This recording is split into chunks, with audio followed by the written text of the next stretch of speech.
Hello team, this is Luis Roque with HIS Capital, and again we're doing another quick video on funding options. Okay, so this video is going to show you guys what you guys don't see in the back end in regards to how your loans get funded, where the money comes from. We briefly talked about this in one of the session trainings that we did on a Friday on private money lending and how we work with investors. But those are not the only options that we work with. We have several options, and I want to break those down. I'll show you guys the differences so that you guys would understand technically why it is that right now, during these difficult times in the quarantine and all this fear in the markets, these options shift. Technically, these options have to adjust based on credit, based on risk, based on fear, and the uncertainty that is in the marketplace.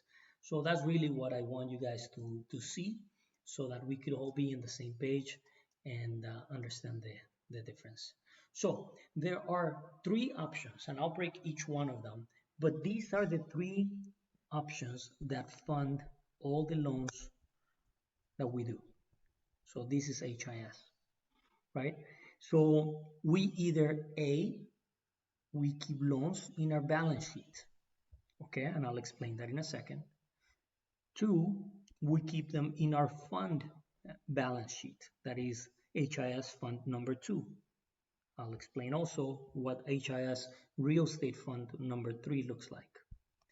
And option 3 is private investor notes. So these are the three options that we use to currently fund loans that you guys originate. So I'll start with the first and try to break this down even further. Balance sheet loans. So what does this mean? This means that out of money that HIS Capital Funding has, we select a certain portion of these loans to keep them in our balance sheet.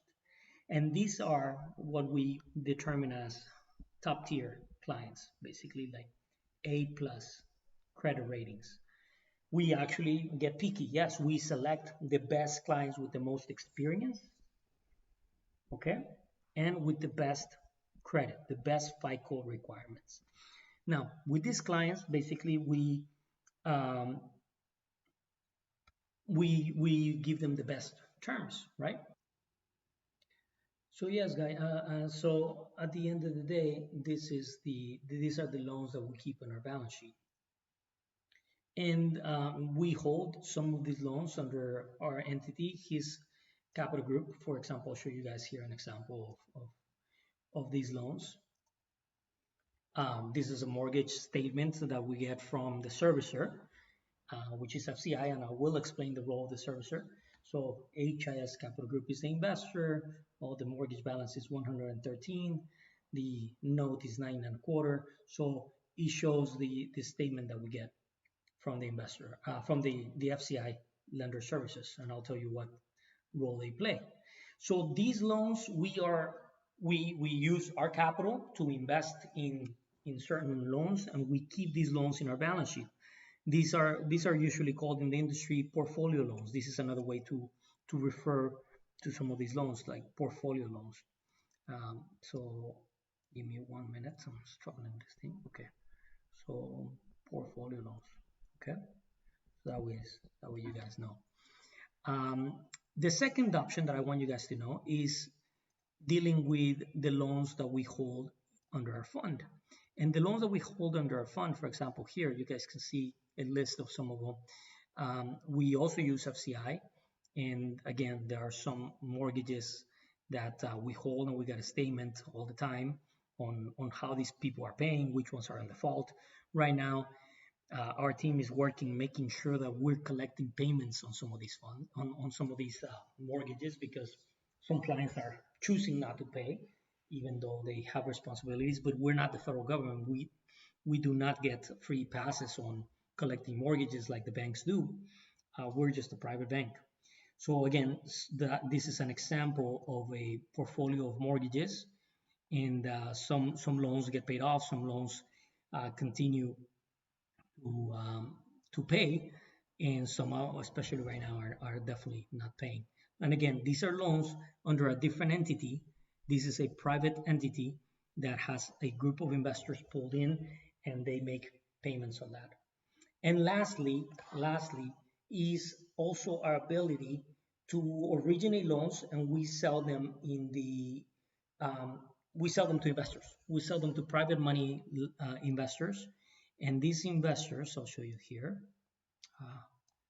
Okay, we send them usually an executive summary similar to this, telling them, hey, Mr. Klein, this is the address, this is the property, this is strategy. We're selling you this loan, which is $100,000 at 65%. Is going to be a 12-month loan, and basically you're going to get an 8%, for example. So Steve basically runs that department. So he works with private investors. Toshi and Steve work part of the fund. And then, of course, this is the balance sheet where Rick and I make decisions on which ones we keep over here. So these are the three different boxes that our clients need to fit. And I'm going to zoom out. Our clients need to fit into these boxes. But guys, the boxes keep changing, and I know I keep making changes, but the reason is because at the end of the day, when you guys bring me a deal, I have to look at all the options on what we have available to see how we're going to close it. Now, in here, there is something that I haven't really talked about, which is technically option number 4, or it is part of number 2, actually. So in here, we keep some of our loans, but we also have institutional groups, other funds outside of just HIS, that we sell these mortgages to. Technically, HIS fund number 2, we consider a third-party entity because it's its own LLC. It's not actually LP, limited partnership, with investors, and it's its own company, right? Even though we control it, we manage it, but technically it's its own company. So in there, we have other funds in also that we sell them mortgages to. Now, some of those boxes have actually completely shut off. There's been a lot, for the exception of our fund, of companies that we used to sell mortgages to that are completely gone. They're not buying anything from anybody, not just from us, from anybody.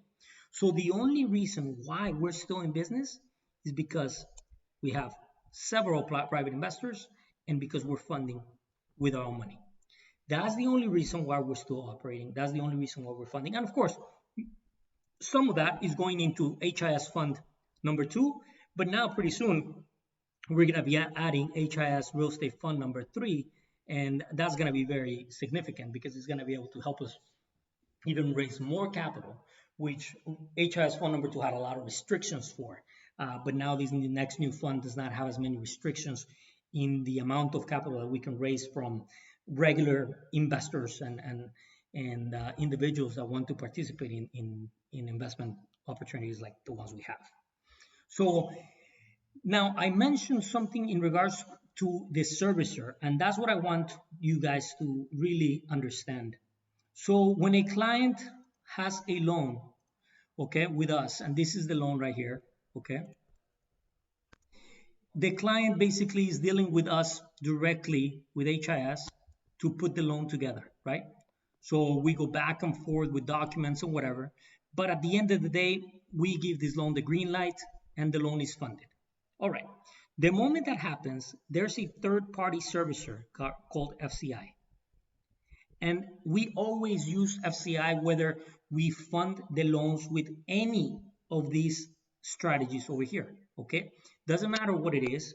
If we are funding the loan with any of these strategies right here, whether it's to keep it in our balance sheet, to fund it with our private equity fund or other equity funds, or to sell them with investors, we always keep the servicing rights because we're the ones that want to be dealing with the client.